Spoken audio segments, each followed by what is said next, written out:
बघूनच तोंडाला पाणी सुटेल इतके टेस्टी आज आपण घरच्या घरी जेव्हा आपण लहान होतो तर शाळेच्या बाहेर हे जे गुलाबजामुन आहे तर 1 रुपयात 4 भेटायचे। तर एकदम सोप्या पद्धतीने आज आपण घरच्या घरी हे गुलाबजामुन तयार केलेले आहे। तर हा व्हिडिओ तुम्ही शेवटपर्यंत नक्कीच बघा। तर बघू शकता गुलाबजामुन आपले जे आहे तर किती भारी दिसत आहे आणि एक आपण फोडलं तरी पण बघू शकता एकदम खाण्यासाठी एकदम भारी लागतात हे। तर आज आपण हे गुलाबजामुन घरच्या घरी बनवणार आहोत। तर त्यासाठी काय काय सामग्री घेतलेली आहे तर ते मी तुम्हाला दाखवतो। तर ह्या ठिकाणी आपण सुके जामुन बनवण्यासाठी 1 वाटी जे आहे थोडेसे तांदूळ घेतलेले आहे आणि थोडीशी जी आहे ती उडदची डाळ घेतलेली आहे। यांना आपण स्वच्छ पाण्याने धुवून घेतलेलं आहे। आता उडदची डाळ जी आहे ती आपण ह्याच तांदूळाच्या वाटीमध्ये टाकून देऊया। तर आता त्याच्यामध्ये आपण एक वाटी आहे पाणी टाकून देऊया आणि याला असंच आपण 1 घंटा जी आहे ती भिजू घालू देणार आहोत। त्याच्यावरून आपण एक प्लेट ठेवून देऊया। तर आता साधारणतः 1.5 तास झालेला आहे। आपण ही प्लेट काढून घेऊया। तर ही जी डाळ आहे आपण आता हिला मिक्सरच्या भांड्यामध्ये जे आहे ते बारीक वाटून घेणार आहोत। तरी आता डाळ आपण मिक्सरच्या भांड्यामध्ये टाकून देऊ आणि हिला बारीक आपल्याला वाटून घ्यायचं आहे। मिक्सरमध्ये आपण उडदाची डाळ आणि तांदूळ जे आहे ते बारीक याची पेस्ट तयार करून घेतलेली आहे। तर आता ही पेस्ट आपण एका वाटीमध्ये काढून घेतलेली आहे। जास्त आपल्याला त्याच्यामध्ये पाण्याचा वापर करायचा नाही आहे। तर या ठिकाणी आपण 1 चमचा बेकिंग पावडर घेतलेला आहे, म्हणजेच खाता सोडा आपण घेतला तरी पण चालेल। आता याला चांगलं मिक्स करून घेऊया। त्यात आपण थोडंसं 1 चमचा पाणी घेतलेलं आहे। जास्त पाण्याचा आपल्याला वापर करायचा नाही। याला चांगलं आपण मिक्स करून घेऊया। याला साधारणतः 2 ते 3 मिनिटं असंच मिक्स करून घ्यायचं आहे। तर ह्या ठिकाणी आपण थोडासा कलरचा पण वापर करणार आहोत, कारण कलरमुळे ते खूप छान दिसतं। थोडंसंच कलर आपण या ठिकाणी घेतलेला आहे। गुलाबजामुन आहे तर त्यांना जो लाल कलर या ठिकाणी आपल्याला दिसणार आहे। तुमच्याकडे कलर जर नसेल तर नाही घेतला तरी चालेल। आपण घरच्या घरी जे बनवणार आहोत खाण्यासाठी, तर आमच्याकडे कलर होता त्यामुळे आम्ही थोडासा कलर या ठिकाणी वापर केलेला आहे। तर याला पण आपण चांगल्या प्रकारे मिक्स करून घेऊया। या ठिकाणी आपण कलर टाकून छानपैकी बॅटर तयार करून घेतलेला आहे। आता याला आपण 15 मिनिटं असंच राहू देऊया। तर कढई आपण गरम करण्यासाठी ठेवलेली आहे, त्याच्यामध्ये आपण तेलाचा वापर करणार आहोत, पण तेल जे आहे आपल्याला थोडंसंच टाकायचं आहे, जास्त काही तेल आपल्याला लागत नाही। तर ह्या ठिकाणी आपण 1 वाटी जी आहे ती साखर घेतलेली आहे आणि त्याचा आपल्याला पाक तयार करायचा आहे। तर एका पातेल्यामध्ये आपण जी आहे साखर टाकून घेतलेली आहे। तर ह्या ठिकाणी जे आहे आपलं तेल गरम होत आहे तोपर्यंत आपण जे आहे साखरेचं पाक तयार करून घेऊया। त्याच्यामध्ये आपण परत आता थोडंसं पाणी टाकून घेऊया। तर आता बघू शकता आपलं जे तेल आहे ते गरम झालेलं आहे। तर ह्या ठिकाणी बेटर आहे, तर हे आपण तेलामध्ये याचे छोटे छोटे असे वडे तयार करून तेलामध्ये टाकणार आहोत। तर या ठिकाणी तुम्ही बघू शकता जास्त काही मोठा आपल्याला तयार करायचे नाही आहे, कारण शाळेच्या बाहेर जे मिळायचे तर ते एकदम छोटेच असायचे।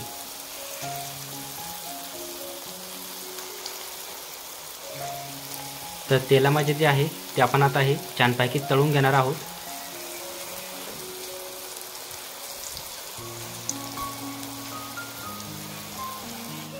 तर यांना आपण आता परत खालच्या बाजूने जे आहे ते तळून घेणार आहोत। तर याला पलटून घेऊ।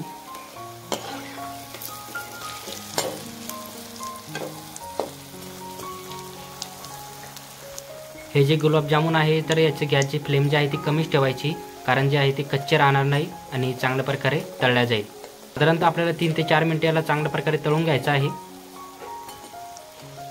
तर आता इथे खूप चांगले तळलेले आहे। तर आता आपण एका प्लेटमध्ये काढून घेऊया। तर परत आपण आता दुसरा घाणा पण तयार करून घेऊया। त्याचप्रमाणे आपण छोटे छोटे असे वडे तयार करून या ठिकाणी टाकणार आहोत। तेल पण जे आहे जास्त लागत नाही आपल्याला आणि वडे जे आहे ते एकदम झटपट आणि घरच्या घरी एकदम सोप्या पद्धतीने तयार होते। तर हे पण जे आहे वडे आपण छानपैकी तळून घेऊया।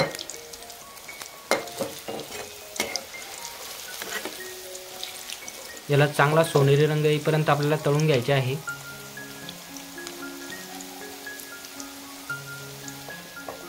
तर आपला दुसरा पण घाणा तयार झालेला आहे, म्हणजेच आपले सुके गुलाबजामुन या ठिकाणी तयार झालेले आहेत। हे पण आपण काढून घेऊया।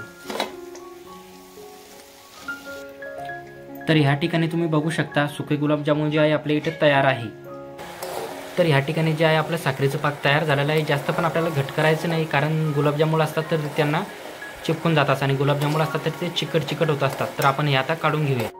एका वाटीमध्ये आपण साखरेचं पाक जे आहे ते काढून घेतलेलं आहे आणि हे जे गुलाबजामुन आपण तयार केलेले होते हे पाकामध्ये आपण आता टाकून देऊ. सर्वच्या सर्व आपण हे जे गुलाबजामुन आहे हे या साखरेच्या पाकामध्ये टाकून देऊया आणि याला चांगलं व्यवस्थित पाकामध्ये मिक्स करून घेणार आहोत. तर आता आपण ह्या पाकामध्ये व्यवस्थित मिक्स करून घेतलेलं आहे आणि साधारणतः आपल्याला आता 2 मिनिटे असेच राहू द्यायचे आहे. त्याच्यावरून आपण एक प्लेट ठेवून देऊया. तर आता 2 मिनिटं झालेले आहे. आपण हे झाकण काढून घेऊया. तर आता हे गुलाबजामुन आहे तर आपण एका प्लेटमध्ये आता काढून घेऊ. एका झाऱ्याच्या सहाय्याने आपण काढून घेतलेलं आहे. जे पाक जे आहे तर ते चांगल्या प्रकारे खाली निथरून जाईल आणि आपल्याला सुके सुके गुलाबजामुन एका प्लेटमध्ये काढून घ्यायचे आहे. तर आता या गुलाबजामुनला आपण पांगट ठेवूया म्हणजे असे जे आहे ते लवकरात लवकर सुकल्या जाईल. तर असे पसरून घेऊया आपण. तर आता याच्यावरून आपण थोडीशी पिठी साखर टाकून घेऊया किंवा आपल्याकडे जी साखर असते त्याला आपण खलबत्त्यामध्ये बारीक करून पण टाकू शकतो. तर आता आपण वरून टाकून देऊ. थोडीशीच आपण या ठिकाणी टाकलेली आहे आणि याला चमच्याच्या सहाय्याने थोडंसं साखरेल जे आहे ते मिक्स करून घेऊया आपण.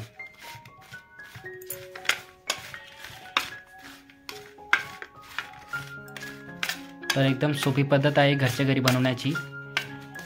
तुम्ही एकदा नक्कीच ट्राय करा. खाण्यासाठी पण खूप टेस्टी लागतात आणि आपल्याला जास्त मेहनत पण घ्यायचे काम नाही.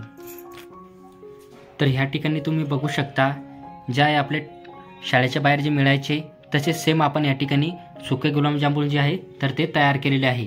आता साधारणतः आपल्याला 10 ते 15 मिनिटाला असंच ठेवू द्यायचं आहे. जे पाक जे आहे ते चांगल्या प्रकारे या गुलाबजामुनमध्ये मुडलं जाईल आणि ते खाण्यासाठी पण एकदम टेस्टी लागेल सुके सुके. तर घरच्या घरी एक वेळेस तुम्ही असे गुलाबजामुन नक्कीच बनवा. तर हा व्हिडिओ तुम्हाला आवडला असेल तर जास्तीत जास्त शेअर करा आणि तुम्ही आपल्या चॅनलवरती नवीन असाल तर आपल्या चॅनलला सबस्क्राईब करायलाही विसरू नका. तर भेटूया लवकरच असेच एका नवीन व्हिडिओमध्ये.